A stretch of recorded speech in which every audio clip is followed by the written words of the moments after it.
بسم الله والصلاة والسلام على أشرف الأنبياء والمرسلين سيدنا محمد وعلى آله وصحبه وسلم. كسو دوادا برنامجكي سيرتا نولوشا oo aynu maanta xalqad cusub iyo mowduuc cusub yar qaada dhigi doono waxa aynu ka hadlaynaa maanta wuxuu daaran yahay mowduuc loo yaqaano isbedelka togan the positive change lagu yiraahdo afka qalaad nolosha bini'aadamku waa wadooyin marka wadu qofku socdaa tusaale ahaan inta hooyada la nooshahay oo dhan wadaad socotaa waxa jirta wadada inta aad socoto badanka qofku dhibaato lama yimaado gaariga aad saaran tahay ee aad la saaran tahay tusaale ahaan ehelkaaga iyo dadka aad la dhalatay kuma kala aragti duwanaanaysaan dariiqan aynu marno iyo dariiqan aynu marno laakiin mararka ay timaado wadadaasi mararka qaar bay goolada gashaa markay gooladaha gashaa bay u baahan tahay go'aano adag iyo isbedel ay tahay inaad adigu ka sii fikirto marka hore waxaan markaa maanta ka hadlaynaa qofka noloshiisu waa isbedbedelka waxyaabaha kamid ah waxa kow ka ah guurka oo kale qofku gurigiisa iyo guriga hooyadii buu la nool yahay inta hore oo dhan hadhow marka uu qof soo guursado ama la soo guursadaba goolad kale uu galaa dadkii uu la noolaa uu ka tagaa guri kale uu degaa go'aano guriga aanu go'aano badan qaadan jirin marka go'aano badan baa ka go'a isaga oo uu qaataa waa goolad nololeed waa isbedel nololeed oo qofka bini'aadanka ku dhaca waxa isbedelkaasi kamid ah qofku markuu jaamacad galo oo kale haddii isagoo oo ku jiray dugsi sare iyo dugsi hoose isagoo ka soo baxay marka uu qofku jaamacad galayo waa isbedel jaamacadaad galaysaa hadday caafimaad tahay waa nooc haddaad caafimaadka ka soo baxdo ood meel kala timaado waa nooc kale iyo jawi kale iyo bii'ad kale waxay markaa asxaab kale iyo waxaad yeelanaysaa classmates kale ayaa lagu dhigaya marka isbedel baad samaysay waxa iyaduna la mid ah qofku marka uu shaqo ka tago ee uu shaqo cusub bilaabo haddii shaqo aad ka tagtay adigoo manager aad shaqo kala tagtay adigoo oo CEO ya isbedel baa kugu dhacay bii'adii baa isbedelaysaa dadkii aad la shaqaynaysay baa isbedel baa dhacay haddii tusaale ahaan dalka aad degan tahay aad ka guurto oo aad dal kala tagto qurbaha oo kale aad tagto waa isbedel baa kugu dhacay dadkii aad la noolayd iyo bulshadii iyo afkii lagu hadlayay baa isbedel kala dhacay marka isbedelku nolosha waa u qasab ama jeclow ama necbow isbedelku waa kii dhaca waxa jirta maamaha Soomaaliyeed oo tiraahda caado la gooyaa cadho allay leedahay oo ay Soomaalidu u adeegsato wax aad samayn jirtay haddaad joojiso oo aad wax cusub ku bedesho ma garanaysaa waxa kugu dhacaysa cadho alle iyo dhibaato kugu dhacaysa laakiin maamahadaas sida loo adeegsadaa badanka waxaan isiraahdaa way yar qaldan tahay oo caynadaas lagama wadin hase ahaatee aynu maanta ka hadlaynaa waa isbedelka togan ee positive-ka ah ee ama aad dal cusub u guurtay ama aad jaamacad cusub gashay ama aad xaas yeelatay isbedelkaasi wuxuu kugu keeni karaa culays buu kugu keeni karaa oo dadkii hore aad ka timi baa koonayada soodiga isbedelay maxaa kugu dhacay maalmahan kumaanaan arag maalmahan kuma fahmayno marka hanaankii baan kuu sheegayaa marka hore aad waxyaabaha laga faa'iido qofku inuu isbedel togan sameeyaa baynu marka hore ka wada hadlaynaa qofku inuu isbedel sameeyaa waxaanu nidhi waa qasab dad jeceshahay dad neceb tahay waa kugu dhacaya laakiin adigu waa kolba saad u aragto waxaan doonayaa marka hore inaad u aragto in waxani wax wanaagsan yahay si aan kuugu qanciyo inuu isbedelkaasi isbedel wanaagsan yahayna waxaan kuu tixi doonaa qodobo aan isleeyahay waad ka faa'iidaysaa isbedelkaasi cusub waayahay ta koobaad ee aad ka faa'iidayso qofku inuu isbedelo oo uu bii'ad togan ah isku bedelaa waxa weeyaan qofku wuu koraa haddii imika marka aad xaafadiina la nooshahay ee aad gurigiina wax ku baratay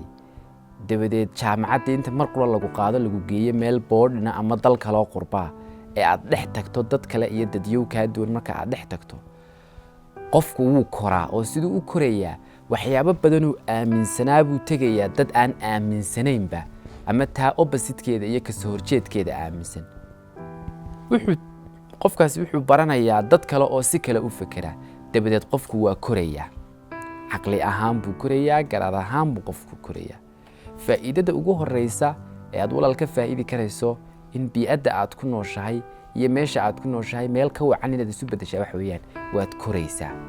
koriinkuna qofka waa u daruuri rag waaweyn oo konton jir baad arkaysaa oo aan korin sababta aanay u korin waxa weeyaan weligoodba kamay tegin magaaladii yareed ee ku dhasheen weligoodba kamay ag guurin afartii qof ay la koreen weligoodba afartaa qofun bay la joogeen dabeed noloshooda iyo aragtidooduba waxay ku koobantay waxba badanna may akhriin baa laga yaabaa dabeed isagoo oo 50 jira ama 40 jira baanu aragti tan ka gedisan aanu qiyaasi karayn mabuu korinba da ahaan buu koray laakiin garaad ahaan qofkaasi muu korinba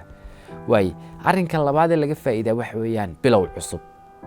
haddii aad jaamacad digan jirtay jaamacadaasi kugu adkaatay jaamacadda aad wadi kari weyday quus iyo niyad jab aad ka qaaday oo aad mid kale u digarrogatay digarrogashadaadaasi waxay keenaysaa jaanis cusub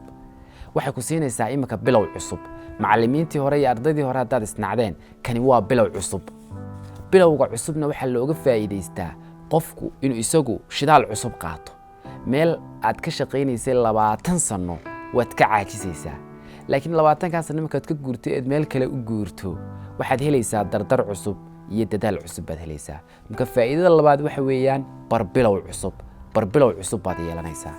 arrinka saddexaad ee laga faa'iidaa waxa weeyaan jaanisyada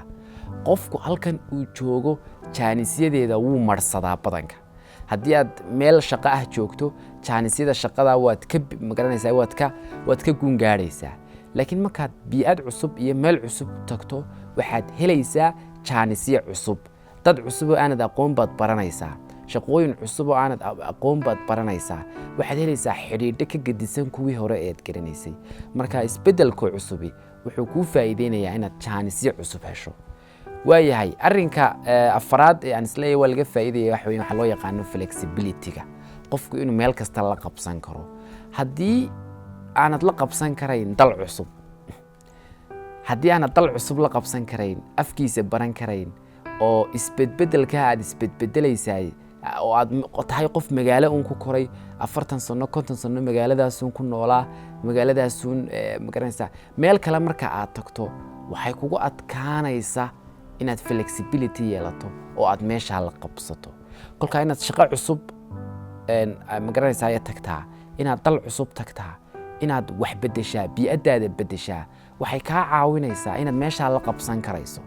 laakiin weligaa iyo allaha adiga oo aan la shaqayn afartaa qof mooyaane cid kale aan la shaqayn haddii dal kale lagu geeyo dee lama qabsanaysid waayo bi'adii baad tabaysaa mana la noolaan karaysid kolkaa isbedel inaad isbedeshaa way wacan tahay inaad shaqada bedeshaa way wacan tahay inaad jaamacadda bedeshaa way wacan tahay bi'adda aad ku nooshahay haddii aad nolosheeda saluugto oo aad qawadaa waxa fiican markasta inaad digarrogato oo digarrogashadu way ku caawinaysaa barbilow cusub bay ku siinaysaa jaanisyo cusub bay ku siinaysaa flexibility iyo la qabsasho ay ku baraysaa kolkaasi waxaan doonayaa xalqadda ku xigta inaynu ka wada hadalno isbeddelkaas sidee looga dhigi karayaa isbeddel aad maarayn karaysa adigu bilow isbeddelkaasi kugu noqdaa isbeddel ka xunkii aad ka imanaysay xalqadda ku xigta insha allahu tacaala waxaynu kaga wada hadli doonaa isbeddelkaas sidii aad uga dhigi lahayd mid togan oo aad wax ka faa'iidayso aad iyo aad baad u mahadsan tahay ilaahay ku sharfo